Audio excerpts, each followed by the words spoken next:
তাই এটা medical science বলে। অর্থাৎ এর দ্বারা প্রমাণিত হয় যে ঋতুমতী রজস্বলার দ্বারাই নারী মা হয়। আর এই ঋতুমতী, যখন কোনো নারী ঋতুমতী হয় তখন সেটা মাতৃত্বের রূপে আসে।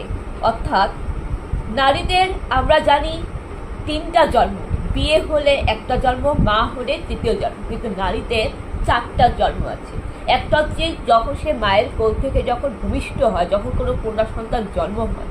দ্বিতীয়ত হচ্ছে কন্যা সন্তান যখন কিশোরী বয়সে, যখন নাবালিকা কিশোরী বয়সে 14-13 বছর বয়সে যখন কোনো নারী প্রথম পিরিয়ডস হয়, যখন কোনো কিশোরী মেয়ে, যখন কোনো কন্যা সন্তানের যখন প্রথম ঋতুমতী হয়, যখন মাসিক রোগ হয়, তখন সে প্রথম নারী রূপে জন্ম হয়, তখন তার প্রথম নারীত্বের জন্ম হয়। এটা হচ্ছে মেয়েদের নারীত্বের গর্ভ, এটা মাতৃত্বের রূপ, এটা মাতৃত্বের অহংকার। তাই এটা সব থেকে পবিত্র, এটা সব থেকে শুদ্ধ এবং পবিত্র। কেননা এই ঋতুমতীর দ্বারাই কিন্তু প্রত্যেকটা মানব জাতির সৃষ্টি হয়। এই ঋতুমতীর দ্বারাই কিন্তু, ঋতুমতীর প্রভাবেই কিন্তু একজন মহিলা গর্ভবতী হয়।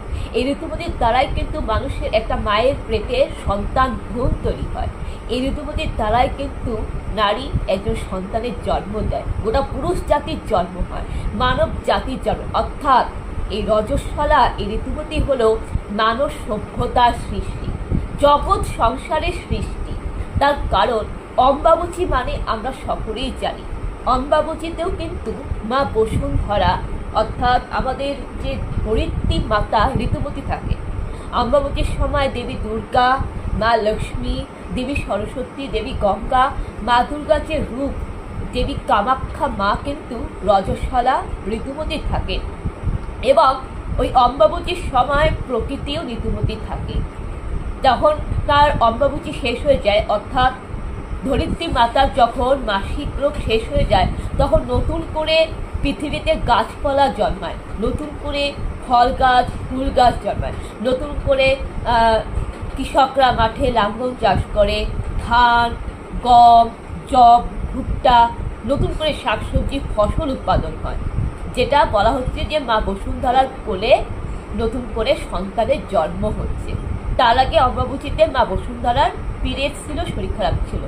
তারপরে যখন তার মাসিক রোগটা ঋতুমতী বন্ধ হলো, মানে অম্বাবচী শেষ হলো, তারপরে কিন্তু মা বসুন্ধরার কোলে ফসল, শস্য, শাকসবজি, গাছপালা, প্রকৃতির সৃষ্টি। অর্থাৎ একটা নারীর ঋতুমতী চলাকালীন সে নারী যখন রজস্বলা, তারপর যখন নারী যখন গর্ভবতী হয় তখন তার ঋতুমতী বন্ধ হয়, সন্তানের জন্ম দেয়। ঠিক সেইভাবে মা বসুন্ধরা ফসল সৃষ্টি করছে।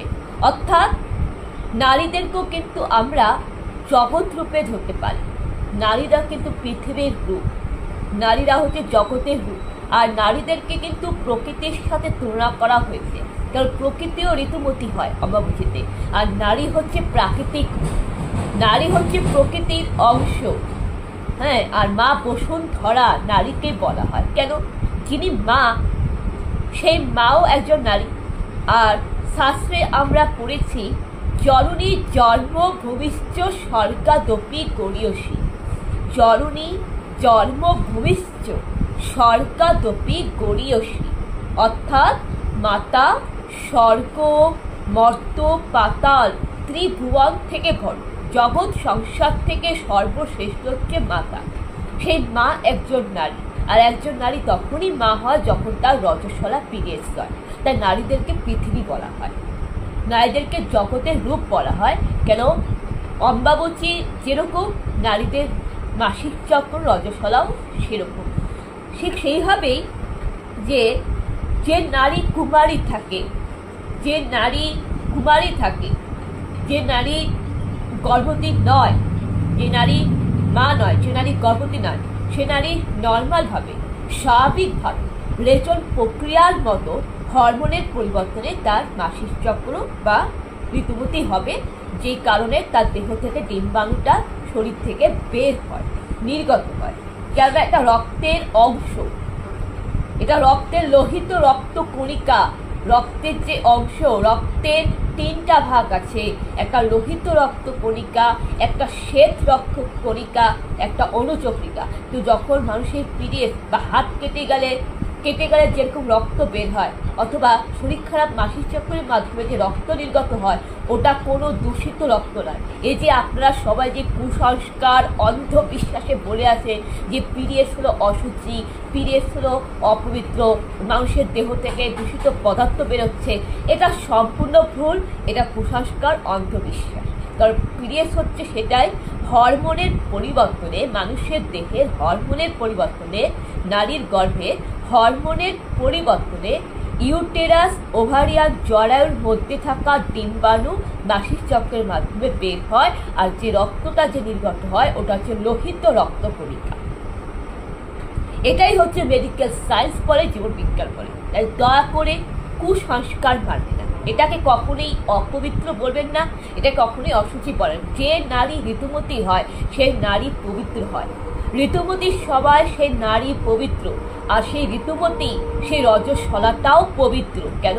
ওই ঋতুমতী রজস্বলার দ্বারাই একটা নারী মা হয়, কারণ নারীর গর্ভে ওই ঋতুমতী রজস্বলাই ডিম্বাণুকে ভ্রূণ তৈরি করে, যে ভ্রূণ ছিলেন আপনি, আমরা সবাই। তাই ঋতুমতী যদি অশুচি হয় তাহলে তো আপনিও অশুচি, আমরা অশুচি, গোটা বিশ্ব জগৎ অশুচি, মা বসুন্ধরা অশুচি, মানব সভ্যতা অশুচি। কারণ ঋতুমতী রজস্বলার দ্বারাই কিন্তু মানুষ সভ্যতার সৃষ্টি হয়, জগৎ সংসারের সৃষ্টি হয়। তাই যে জিনিসটা কিনা মানব জাতির সৃষ্টি করে, যে জিনিসের প্রকৃতির রূপ, যেটা প্রাকৃতিক দ্বারা, সেই প্রাকৃতিক জিনিস মা বসুন্ধরা পবিত্র হলে ঋতুমতী নারীও পবিত্র, আর ঋতুমতী মাসিক চক্র পবিত্র, আর এই জিনিসটাও পবিত্র। এটা বায়োলজি সায়েন্স বলে, এটা আপনাদেরকে মানতে হবে। কেননা এই ঋতুমতী রজস্বলার দ্বারাই কিন্তু একটা বাচ্চা শিশুর জন্ম হয়, মানব সভ্যতার সৃষ্টি হয়। ঋতুমতী অশুচি হলে, ঋতুমতী নারী অশুচি হলে আপনি, আমরা সবাই, পুরুষ জাতি, ছেলে, গোটা মানব সভ্যতা অশুচি। তাই ঋতুমতী পবিত্র। কেন? গোটা মানব জাতি পবিত্র, গোটা নারী পুরুষ পবিত্র, গোটা প্রকৃতি পবিত্র, জগৎ সংসার পবিত্র, মা বসুন্ধরা পবিত্র, বিশ্ব পরিবেশ পবিত্র। তার কারণ ঋতুমতী রজস্বলা পবিত্র। আর প্রকৃতির নেচার হচ্ছে নারী, প্রকৃতিকে আমরা নারী রূপে সম্মান করি। মা বসুন্ধরা, পৃথিবীকে আমরা মা বলি, পৃথিবীকে আমরা নারী রূপে সম্মান করি, পৃথিবীকে কিন্তু পূজা করা হয়। হিন্দু ধর্মশাস্ত্রে কিন্তু পৃথিবীকে নারী রূপে পূজা করা হয়, প্রকৃতিকে আমরা পূজা করি। যখন আমরা আদিবাসীরা যখন করম পূজা করি, যখন আমরা সান্না পূজা করি, আমরা প্রকৃতিকে কিন্তু নারী রূপে পূজা করি, গাছকেও আমরা নারী রূপে পূজা করি। মা বসুন্ধরা যে ধরিত্রী, যে মাটি, তাকেও আমরা নারী রূপে পূজা করি। আর নারী হচ্ছে পৃথিবীর রূপ, নারী হচ্ছে সেই প্রকৃতির রূপ। আর